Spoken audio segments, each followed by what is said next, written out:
വോട്ടെണ്ണൽ കഴിയുമ്പോൾ പപ്പു ഇറ്റലിക്ക് പോകുന്ന ഇന്ത്യ ടിവിയുടെ രജത് ശർമ്മ മോഡിയുടെ മുന്നിൽ വെച്ച് കവിത പാടിക്കേൽപ്പിച്ചത് ഓർക്കുന്നുണ്ടല്ലോ. പറഞ്ഞതുപോലെ തന്നെ വോട്ടെണ്ണൽ കഴിഞ്ഞ് ജൂൺ 7-ന് പപ്പു ഇറ്റലിയിലേക്ക് പോയി എന്ന് വേണം അനുമാനിക്കാൻ. ഇപ്പോഴിതാ നരേന്ദ്രമോദി തന്റെ റഷ്യൻ കൗണ്ടർ പാർട്ടായ ഏകാധിപതി പുടിനെ സന്ദർശിക്കാൻ മോസ്കോയിലേക്ക് പോയിരിക്കുകയാണ്. മണിപ്പൂർ പ്രശ്നം, തകരുന്ന റോഡുകളും പാലങ്ങളും വിമാനത്താവളങ്ങളും, നോർത്ത് ഇന്ത്യയിലെ ആകെയുള്ള അനിയന്ത്രിതമായ വെള്ളപ്പൊക്കം, രാജ്യത്ത് കുതിച്ചുയരുന്ന തൊഴിലില്ലായ്മ, വിലക്കയറ്റം, വർദ്ധിച്ചു വരുന്ന ഭീകരാക്രമണം എന്നിങ്ങനെയുള്ള രാജ്യത്തെ നീറുന്ന പ്രശ്നങ്ങളിൽ ഒന്നും ഒരു താല്പര്യവും കാണിക്കാതെയാണ് വിശ്വഗുരു മോദിയുടെ മോസ്കോ സന്ദർശനം. അത് മാത്രമല്ല, റഷ്യയിൽ ചെന്ന് ഇന്ത്യയെ ആകമാനം അപമാനിച്ചിരിക്കുകയാണ് മോദി. അപ്രതീക്ഷിതമായി കിട്ടിയ അവസാനത്തെ അവസരത്തിൽ മാക്സിമം രാജ്യങ്ങൾ ടൂർ ചെയ്യാൻ തീരുമാനിച്ചിരിക്കുകയാണ് മോദി എന്ന് വേണം അനുമാനിക്കാൻ. രാജ്യത്തെ ഒരു പ്രശ്നങ്ങളിലും ഒരു താല്പര്യവും ഒരു ഇടപെടലും മോദി കാണിക്കുന്നില്ല.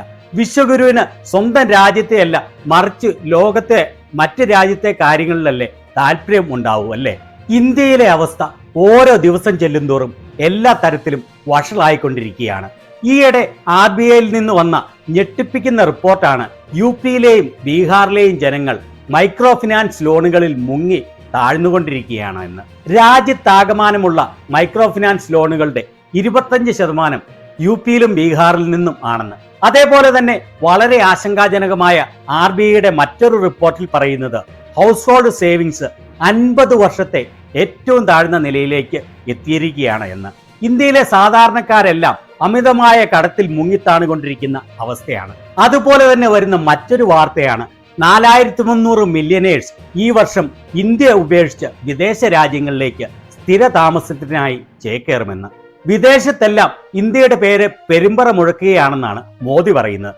പിന്നെ എന്തുകൊണ്ടാണ് പണക്കാരെല്ലാം രാജ്യത്ത് നിന്ന് ഓടി രക്ഷപ്പെടുന്നത്? അങ്ങനെ എല്ലാ തരത്തിലും രാജ്യത്തെ ആകമാനം മുച്ചൂടം മുടിച്ചിരിക്കുകയാണ് മോദി. ഈ അവസരത്തിലാണ് വിദേശത്ത് എന്ന് തന്റെ സർക്കാരിനു മുമ്പ് രാജ്യം മൊത്തം പ്രശ്നത്തിലായിരുന്നു എന്നും ബയോളജിക്കൽ അല്ലാത്ത താൻ രാജ്യത്തെ രക്ഷിച്ചു എന്നും പച്ചക്കള്ളം നാണമില്ലാതെ വിളിച്ചു പറയുന്നത്. അതും രാജ്യത്തെ പ്രധാനമന്ത്രി ഒരു വിദേശ രാജ്യത്തെ എന്ന് ആത്മപ്രശംസയ്ക്ക് വേണ്ടി സ്വന്തം രാജ്യത്തെ അപമാനിക്കുക എന്ന് പറഞ്ഞാൽ, ഇവിടെ മോദിയുടെ സ്വയം ആത്മപ്രശംസാ വാക്കുകൾ കേട്ടോ.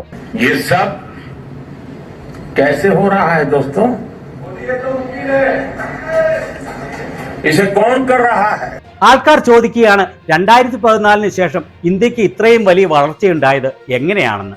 മോദിയുടെ ഉദ്ദേശം ജനങ്ങൾ വിളിച്ചു പറയണം ഇതെല്ലാം മോദി കാരണമാണെന്ന്. ആഗ്രഹം പോലെ തന്നെ ജനക്കൂട്ടത്തിൽ ഇരുന്ന കുറച്ചു പേർ മോദി ഹേ തോ മുംകിൻ ഹേ എന്ന് വിളിച്ചു പറഞ്ഞു. ഈ വിടുവായത്വവും ആത്മപ്രശംസയും ഒക്കെ പോകട്ടെ. ഇനി വരുന്നതാണ് ഏറ്റവും നിന്ദ്യമായ നീചമായ രാജ്യത്തെ അപമാനിക്കുന്ന വാക്കുകൾ. ആ ടോണൊക്കെ ഒന്ന് മാറ്റിപ്പിടിച്ചുള്ള പറച്ചിൽ കേട്ടോ. 2014 के पहले हम निराशा की गर्त में डूब चुके थे. हताशा निराशा ने हमको जकड़ लिया था. आज देश आत्मविश्वास से भरा हुआ है. 2014 മുമ്പ് നമ്മൾ നിരാശയുടെ പടുകുഴിയിലായിരുന്നു.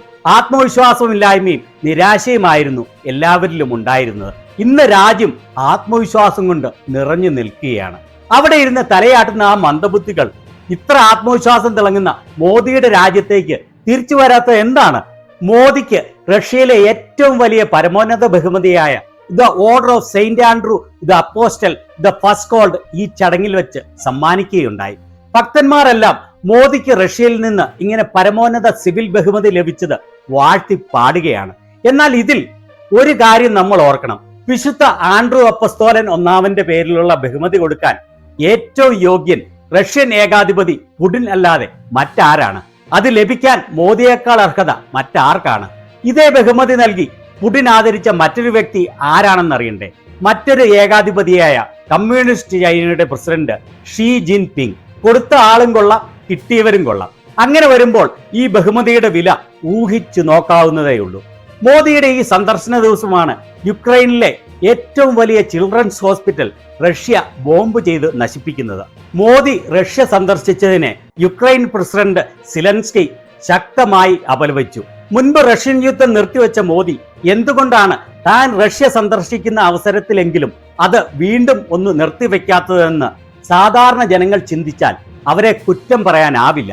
വിശ്വഗുരു മോദിക്ക് ഈ യുദ്ധം പൂർണ്ണമായി അവസാനിപ്പിക്കാൻ വരെ കഴിയുമായിരുന്നല്ലോ. നമ്മളൊക്കെ വിചാരിക്കും തരം താഴുന്നതിന് ഒരു പരിധിയുണ്ട് എന്ന്.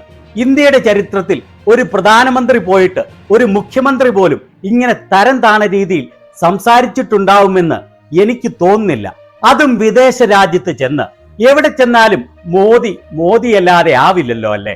എന്നാൽ ഇതേ സമയം രാഹുൽ ഗാന്ധി ആകട്ടെ ഇന്ത്യയിലെ ജനങ്ങളുടെ നീറുന്ന പ്രശ്നങ്ങൾ മനസ്സിലാക്കി അവരോട് സംവദിച്ച് അവർക്ക് വേണ്ടി ഇവിടെ ഓടി നടക്കുന്നു.